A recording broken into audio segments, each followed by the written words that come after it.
आइए पता लगाएं। तो आइए प्रश्न करते हैं हम लोग। तो पहला प्रश्न है कि आपकी कक्षा की खिड़कियों में कितने समकोण हैं? क्या अपनी कक्षा में आप और समकोण देख सकते हैं? तो देखिए, जो कक्षा की हमारी जो खिड़की है वो लगभग कुछ इस प्रकार की है। हमने यहाँ पे डायग्राम बना लिया है। तो इसमें हमको समकोण क्यों देखना है कि कितने समकोण हैं। तो देखिए, एक कोण यहाँ बन रहा है, एक कोण यहाँ बन रहा है, एक कोण यहाँ बन रहा है और एक कोण यहाँ बन रहा है। यानी यहाँ पे कुल 4 कोणों का निर्माण हो रहा है, जो कि जिनका मान 90-90 डिग्री है, जो कि समकोण है। तो हम लोग कह सकते हैं कि यहाँ पे 4 समकोण हमें मिल रहे हैं खिड़की में। और लिखा है कि क्या अपनी कक्षा में आप और समकोण देख सकते हैं? तो हाँ, बिल्कुल देख सकते हैं। और कहाँ कहाँ देख सकते हैं? तो दरवाजों पर, टेबल की ऊपरी सतह पर तथा डस्टर इत्यादि पर हम लोग समकोण देख सकते हैं। तो ये है हमारा पहला प्रश्न। दूसरा प्रश्न है कि बिंदु A को ग्रिड के दूसरे बिंदुओं से एक सरल रेखा में इस प्रकार जोड़ें कि एक सरल कोण प्राप्त हो। इसे करने के विभिन्न तरीके क्या हो सकते हैं? तो देखिए, जो पहला ग्रिड है इसमें कुछ बिंदु हैं जिसपे एक लाइन बना है A से लेकर B तक। हमको इस पे एक सरल रेखा का निर्माण करना है। तो इसके लिए हम लोग क्या करेंगे, ये जो लाइन है A से लेकर B तक, इसको हम लोग और आगे बढ़ाएंगे। यहाँ जाएंगे और फिर यहाँ चल जाएंगे। इसको पूरा कवर कर लेंगे और यहाँ पे लाइन खत्म हो रही है, इसको C नाम दे देंगे। तब हम लोग देखेंगे कि ये एक सरल रेखा बन जा रही है। और सरल रेखा जब बनी है तो इस पे एक कोण का निर्माण हो जाएगा। तो ये कोण जो बनेगा वो A पर बनेगा और ये बनेगा 180 डिग्री का, जिसको हम लोग सरल कोण भी कहेंगे। तो इसके लिए हम लोग लिख सकते हैं कि पहली ग्रिड में, जो पहली ग्रिड है ये, इसको A को C से जोड़ा गया तथा इस प्रकार हमें एक सरल रेखा मिल गई जिसे हम लोग CAB नाम दे सकते हैं। एक सरल कोण बन गया CAB। ठीक है। तो दूसरी ग्रिड में देखिए 2 लाइन है A से लेकर B तक। इसको हम लोग और आगे बढ़ा लेते हैं। ये हम लोग इसके लिए स्केल का उपयोग करते हैं। स्केल नहीं है तो इस चांद की सहायता हम लोग ले लेते हैं।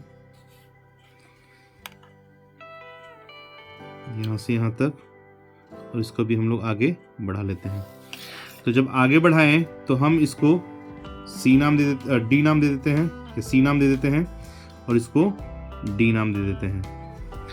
तब देखिए, यहाँ पे हमको एक सरल रेखा मिल गई है और इस सरल रेखा पे 2 कोण बन रहे हैं।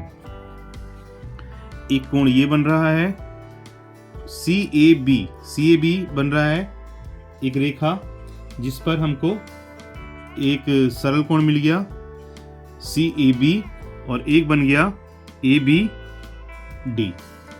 एक इस पे भी बन जाएगा कोण 180 डिग्री का। तो यहाँ पे 2 कोण हमको बनते हुए दिखाई दे रहे हैं। CAB एक सरल कोण हो गया और दूसरा सरल कोण हो गया ABD। तो हम कुछ इसको इस प्रकार लिख सकते हैं। पहले ग्रिड में A को C से जोड़ा गया तथा इस प्रकार एक सरल कोण CAB बनता है, और दूसरी ग्रिड में A को C और D से जोड़ा गया। इस प्रकार 2 सरल कोण CAB और ABD बनते हैं। तो इस तरह से ये दोनों ग्रिड हमारी पूरी हुई। तीसरा प्रश्न है कि अब बिंदु A को ग्रिड के दूसरे बिंदुओं से एक सरल रेखा में इस प्रकार जोड़ें कि एक समकोण प्राप्त हो। इसे करने के विभिन्न तरीके क्या हो सकते हैं? तो यहाँ पे देखिए, संकेत भी दिया है कि रेखा को आगे बढ़ाना है। ये जो रेखाएं हैं इसको आगे बढ़ाना है, जैसा कि नीचे दिए गए चित्र में दिखाया गया है। यहाँ पे एक नीचे चित्र है, उसमें दिखाया गया है और लिखा है कि A पर समकोण प्राप्त करने के लिए हमें इससे गुजरने वाली एक रेखा खींचनी होगी जो सरल कोण CAB को 2 बराबर भागों में विभाजित करती हो। तो यहाँ पे देखिए, एक रेखा है A और B, इसको हमको आगे बढ़ाना है। तो जब आगे बढ़ाएंगे तो ये कुछ इस तरह से आगे बढ़ती जाएगी। यहीं तक हम लोग बढ़ाते हैं। माफ कीजिएगा, ये ऐसा नहीं होगा, इसको मिटा देते हैं। हमको यहां से आगे बढ़ाना है A से ऊपर की ओर। ये बढ़ गया A से C की ओर गया, ये इसको C बिंदु नाम देते हैं और इससे यहाँ से फिर ये नीचे आ जाएगा। हम लोग इसको स्केल की सहायता से कर लेते हैं ताकि स्ट्रेट लाइन आए।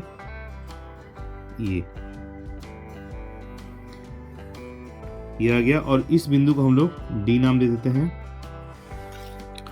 तो यहाँ पे देखिए ए को सी तक बढ़ाया गया और सी को माफ कीजिए, ए को फिर इधर नीचे डी तक बढ़ाया गया। तो यहाँ पे एक देखिएगा आप लोग, तो यहाँ पे एक सरल कोण का निर्माण हो रहा है, एक सरल कोण बन रहा है और बीच में एक जो लाइन है, ये लाइन है, ये रेखा है, इसको विभाजित कर रही है। और जब ये विभाजित करेगी तो जो समकोण है दो भागों में बट जाएगा, एक भाग ये हो जाएगा और दूसरा भाग ये हो जाएगा और दोनों जो है 90-90 डिग्री का निर्माण करेंगे। तो ये जो सरल कोण था 180 डिग्री का, वो दो बराबर भागों में बट गया जो कि 90-90 डिग्री का हुआ और ये एक समकोण बन गया है। दूसरे में हम लोग ऐसे ही करेंगे, ये जो ए है इसको आगे बढ़ाएंगे और जो बी है इसको भी आगे बढ़ाएंगे। तो आइए बढ़ाते हैं इसको, ये आगे बढ़ गया यहाँ से और ये बी यहाँ से ये बढ़ गया आगे। तो जो आगे बढ़ा है इसको हम लोग आगे नाम दे देते हैं, इसको सी नाम दे देते हैं और इसको एक डी नाम दे देते हैं। तो जब हम लोग इसको देखेंगे तो हम लोग ये पाएंगे कि यहाँ पे एक सरल कोण बन रहा है, एक नहीं दो सरल कोण यहाँ पे बन रहे हैं। पहला सरल कोण बन रहा है CAB और जो कोण बनेगा ये ए पे बनेगा। पहला सरल कोण बन रहा है CAB और दूसरा सरल कोण जो बन रहा है वो बन रहा है ABD और ये जो कोण बनेगा ये B पर बनेगा। अब इसमें क्या करना है कि दो इस पे लाइनें बनानी है जो इसको समद्विभाजित करें। तो देखिए इसको बना लेते हैं, ए पर बनाएंगे सबसे पहले, ए पर बनाएंगे, ए पर और फिर बी बिंदु पर बना लेंगे। तो ये देखिए इसको समद्विभाजित कर दी। समद्विभाजित करने के बाद हम लोग देखते हैं कि ये जो कोण था सरल कोण 180 डिग्री का, ये आधे आधे भागों में बट गया है। और उससे पहले हम लोग देख लेते हैं कि यहाँ पे दो समकोण हमको प्राप्त हो गए हैं, माफ कीजिएगा दो सरल कोण प्राप्त हो गए हैं, CAB और ABD। तो ये जो हमने इसको समद्विभाजित किया इसको भी नाम दे देते हैं। तो यहाँ पे D हुआ था तो इसको देते हैं E, इसको F, इसको G और इसको H। तो ये बढ़ चुका है। तो इस प्रकार से हमको प्राप्त हुआ समकोण CAB और ABD। और अब देखिए इसमें हमको कोण भी प्राप्त हो रहे हैं। इसमें हमको 90-90 डिग्री के कोण प्राप्त हो रहे हैं। कौन कौन से? एक ये कोण, एक ये कोण, एक ये कोण और एक ये कोण, यानी कुल 4 कोण हमको यहाँ पे प्राप्त हो रहे हैं 90-90 डिग्री के। और यहाँ भी हमको 4 कोण प्राप्त हो रहे हैं, एक कोण, 2 कोण, 3 कोण और एक 4 कोण। यहाँ भी हमको 4 कोण प्राप्त हो रहे हैं 90-90 डिग्री के। तो इस तरह से हमको कुछ समकोण प्राप्त हुए। तो पहला जो समकोण बनेगा वो बनेगा CAF, दूसरा समकोण है ABF, FAB भी कह सकते हैं इसको। अगला समकोण जो बनेगा वो बनेगा ABE और अगला जो समकोण बनेगा वो बनेगा CAE, ये वाला समकोण। और उसी तरह से इसमें बन जाएगा समकोण BHD, पहला समकोण। दूसरा समकोण ये वाला बनेगा BAF, ये वाला समकोण बनेगा BGA और ये वाला समकोण बनेगा BGD और ये वाला बनेगा HBD। तो इस तरह से हमको यहाँ पे 8 समकोण यहाँ पे प्राप्त होते हैं। तो इस तरह से तीसरा प्रश्न हमारे यहाँ पे हल हुआ जिसमें हम लोगों ने समकोण को प्राप्त कर लिया है। चौथा प्रश्न है, कागज को घुमाकर तिरछा निशान बनाइए। अब एक अन्य निशान बनाइए जो पिछले तिरछे निशान पर लंब हो। तो देखिए इसके लिए क्या करना है, एक कागज लेना है। यहाँ पे हम लोगों ने कागज ले लिया है, एक ये वर्गाकार कागज है।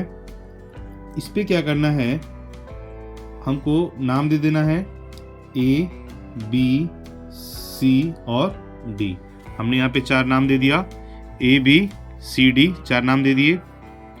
अब क्या करना है, हमको इसको घुमाकर तिरछा निशान बनाना है। तो हम लोग क्या करेंगे, इसको घुमाएंगे, इसको हम लोग घुमा लेंगे। तो देखिए इसको घुमाते हैं,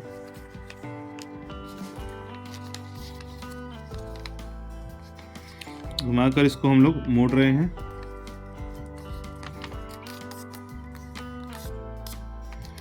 यहाँ पे हमने इसको मोड़ दिया। मोड़ने के बाद इसको खोलते हैं तो देखते हैं कि एक लाइन इस पर आके बन जा रहा है।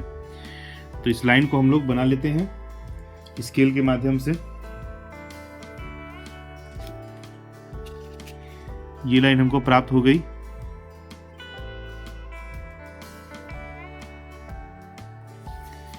इस लाइन को भी हम लोग नाम दे देंगे, इसको नाम दे देंगे P और इसको दे देंगे Q। तो देखिए इसको हम लोगों ने मोड़ लिया है। तो अब प्रश्न है कि अब आपके पास कितने समकोण हैं? तर्क संगत उत्तर दीजिए कि एक कोण पूर्णतया समकोण क्यों है। इस प्रश्न का उत्तर देने के लिए हम लोग क्या करेंगे, पुनः इस कागज को हम लोग मोड़ेंगे। मोड़ने के लिए हम लोग क्या करेंगे, ये जो P बिंदु है, यहाँ पे बिंदु P है और ये बिंदु Q है। तो Q बिंदु को P बिंदु से ऐसे इसको मिला देंगे, पूरी तरह से मिल जाए। पूरी तरह से मिल गया। मिलने के बाद इसको थोड़ा सा दबा देंगे तो देखिएगा कि एक लाइन इस पे फिर से निर्माण हो गई, ये वाली लाइन। इसको भी हम लोग बना देते हैं। तो हम लोग लाइन बना देते हैं इस पे।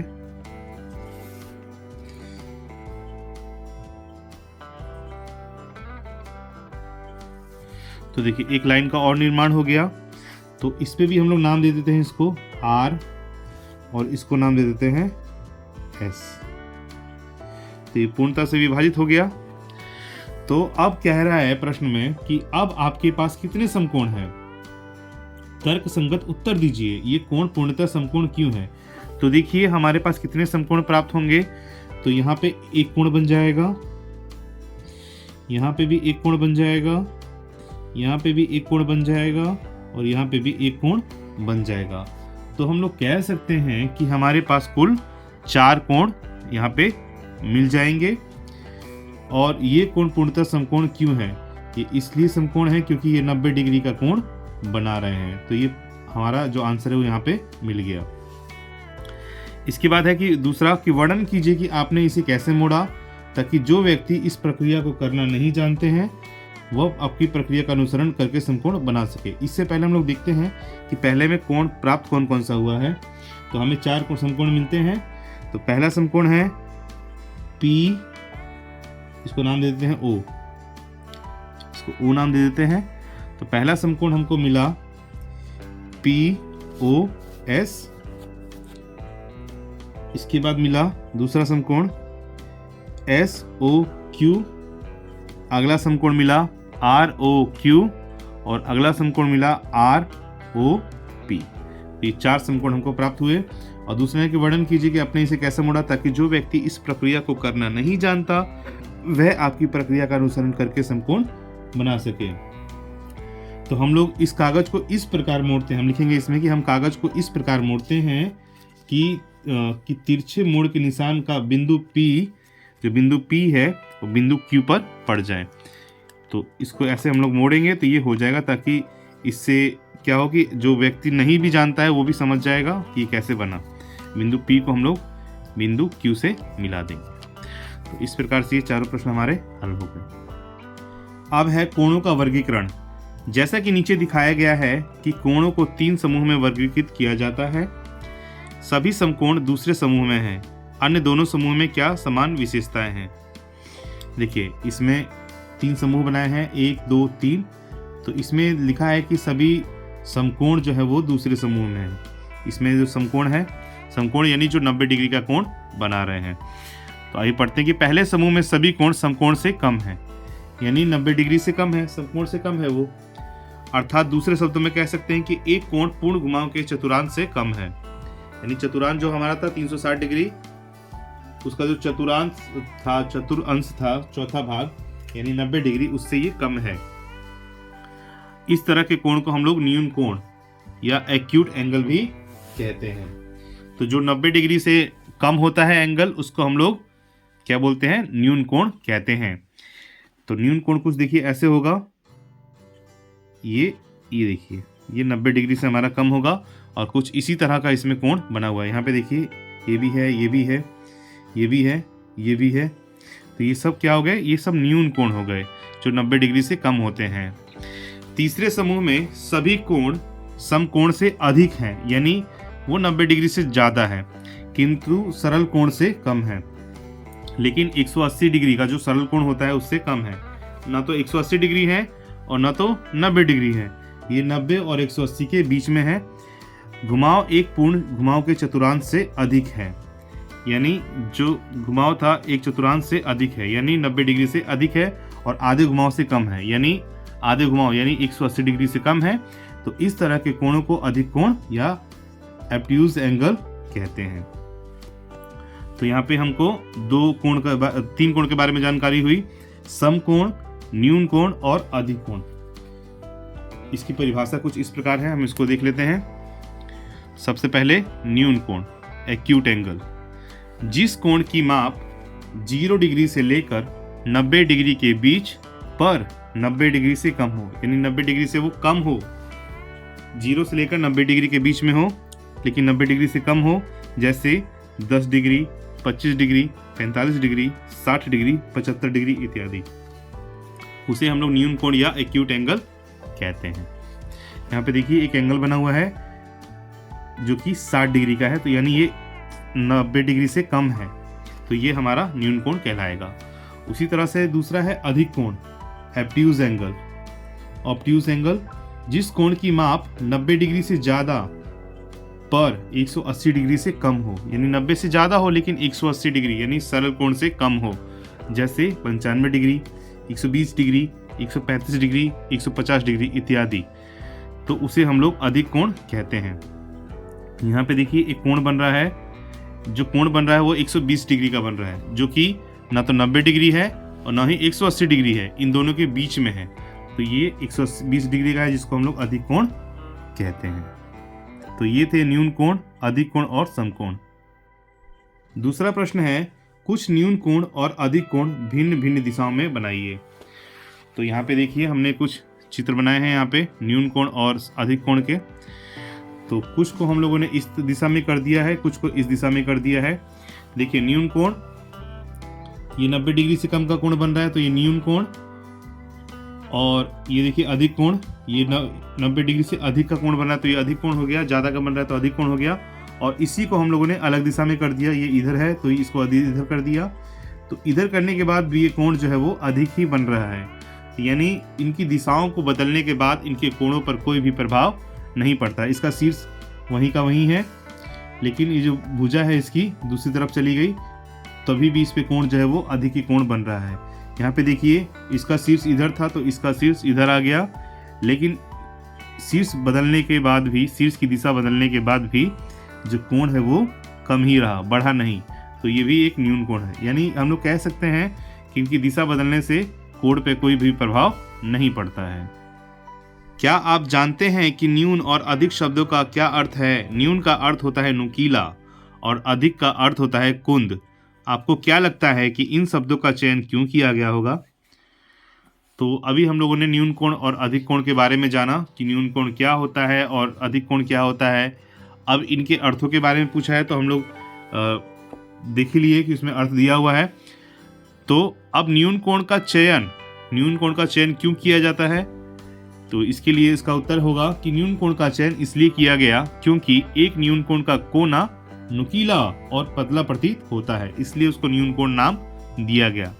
और अधिक कोण का चयन इसलिए किया गया क्योंकि एक अधिक कोण का कोना फैला हुआ होता है और कुछ खुला सा प्रतीत होता है, यानी वो ज्यादा अधिक दिखता है, तो इसलिए उसको अधिक कोण कहा गया। तो इस प्रकार से हम लोग कह सकते हैं कि इन सब कारणों के कारण इन शब्दों का चयन किया गया, न्यून कोण और अधिक कोण का। चौथा प्रश्न है कि ज्ञात कीजिए कि नीचे दी गई आकृतियों में कितने न्यून कोण हैं। तो यहाँ पे देखिए कुछ आकृति हमको दी गई है, पहली आकृति, दूसरी आकृति, तीसरी आकृति। अब इसमें क्या है, हमको देखना है कि कितने न्यून कोण है। तो यहाँ पे हम लोग देख सकते हैं कि एक न्यून कोण यहाँ बनेगा, एक न्यून कोण यहाँ बनेगा, एक न्यून कोण यहाँ बनेगा। उसी तरह से इसमें देखते हैं कि इसमें कुल न्यून कोणों की संख्या हुई 3, और इसमें देखते हैं कि कितने न्यून कोण बनेंगे। तो यहाँ पे तो 3 फिक्स है, 1, 2, 3 न्यून कोण हो गए। उसके बाद एक न्यून कोण यहाँ, एक न्यून कोण यहाँ, एक न्यून कोण यहाँ, एक यहाँ पे बन गया, एक यहाँ पे बन गया, एक यहाँ पे बन गया, एक यहाँ पे और एक यहाँ पे और एक यहाँ पे। तो इसको जब गिनेंगे ये हो जाएगा 1 2 3 4 5 6 7 8 9 10 11 12। तो यहाँ पे कुल 12 न्यून कोण बन गए। अगली आकृति में देखेंगे तो इसमें कुल 12 और इसमें कुल बन जाएंगे 21 बन जाएंगे इसमें न्यून कोण। और इसके बाद क्या है कि अगली आकृति क्या होगी और उसमें कितने न्यून कोण होंगे, क्या आप संख्याओं में कोई पैटर्न देखते हैं? तो देखिए यहाँ पे एक पैटर्न बन रहा है। पिछले चैप्टर में हम लोगों ने पैटर्न के बारे में जाना था कि पैटर्न क्या है, तो वही पैटर्न यहाँ पे बन रहा है। तो देखिए यहाँ पे पहला जैसे एक पैटर्न बन गया, एक त्रिभुज, इसमें 2 त्रिभुज, फिर 3 त्रिभुज, फिर एक चौथा जो बनेगा वो 4 त्रिभुज वाला होगा, यानी इसके अंदर भी त्रिभुज बनेगा। और इसके अंदर न्यून कोणों की संख्या जो होगी वो भी एक पैटर्न के माध्यम से बनेगी। यहाँ पे देखिए जो अगली आकृति बनेगी कुछ ऐसी बनेगी। ये देखिए 4 त्रिभुज, 1 त्रिभुज, 2 त्रिभुज, 3 त्रिभुज और 4 त्रिभुज। अब इसमें न्यून कोणों की संख्या कैसे ज्ञात करना है हमको, तो हम लोग ऐसे भी ज्ञात कर सकते हैं। देखिए 3 गुणा 1 बराबर 3, और फिर इसमें 3 का जंप करेंगे तो 4 से गुणा करेंगे तो 3 गुणा 4 बराबर 12 न्यून कोण, फिर 3 गुणा 7 बराबर 21 न्यून कोण। और इसमें जो न्यून कोणों की संख्या होगी तो इसमें फिर से 3 जोड़ देंगे तो ये 10 हो जाएगा। 3 दहाई 30 न्यून कोण बनेंगे इसमें। तो 30 न्यून कोण बनेंगे वो देख भी लेते हैं।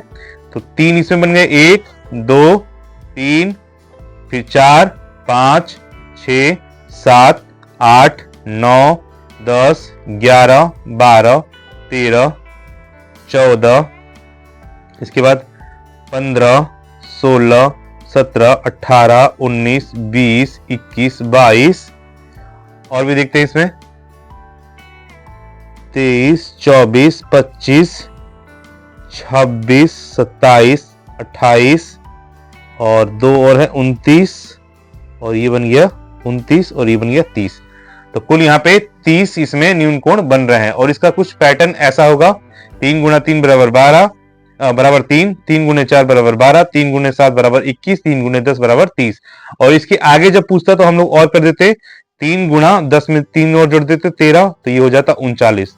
तो अगला जो न्यून कोण बनता वो बन जाता 39 का। यानी इसमें भी, और इसका पैटर्न जो इसमें बनता पैटर्न त्रिभुज में वो कुछ इस प्रकार से बन जाता है, ये वाला। तो इस तरह से पैटर्न बढ़ता जाता है और इसमें जो हम लोग न्यून कोणों की संख्या है वो आराम से पहचान सकते हैं। तो आज की इस वीडियो में बस इतना ही। मिलते हैं नेक्स्ट वीडियो में, तब तक के लिए धन्यवाद।